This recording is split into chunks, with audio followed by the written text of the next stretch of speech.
কুরবানি ঈদের নামাজ কিভাবে পড়বেন একবার হলেও ভিডিওটা দেখে যাবেন, আর আপনার নামাজ ভুল হবে না। তাহলে দেখেন, প্রথমে ইমাম সাহেব নিয়ত করে তাকবীর তুলবে, আল্লাহু আকবার বলে হাত বেঁধে নিবে, বেঁধে তারপর সানা পড়বে। সানা পাঠ করার পর আবারও এক্সট্রা 3টা তাকবীর দিবে, আল্লাহু আকবার বলে হাত ছেড়ে দিবে, আবার আল্লাহু আকবার বলে হাত ছেড়ে দিবে, আবার আল্লাহু আকবার বলে হাত বেঁধে ফেলবে। তখন ইমাম সাহেব সূরা ফাতিহা এবং সূরা ফাতিহার সাথে অন্য একটা সূরা মিলাবে, তারপরে রুকুতে চলে যাবে। রুকু সিজদা শেষ করে এখন দ্বিতীয় রাকাতে চলে আসবেন। দ্বিতীয় রাকাতে আসার পর আবার ইমাম সাহেব হাত বেঁধে সূরা ফাতিহা এবং সূরা ফাতিহার সাথে আরেকটা সূরা মিলাবে।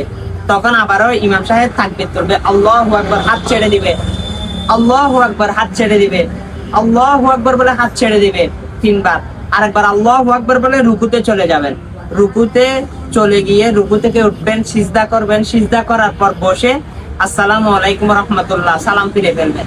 এখন অবশ্যই এই ভিডিওটা আপনি দেখবেন, দেখে যদি ভালো লেগে থাকে অন্যর কাছে শেয়ার করে দেন, কারণ তারা যেন ঈদের জামাতে গিয়ে নামাজটা আর ভুল না হয়। অবশ্যই আপনার কারণে অনেক মানুষের নামাজ সঠিক হবে। ভিডিওটা শেয়ার করে সকলকে জানিয়ে দিন, সুম্মা আমিন।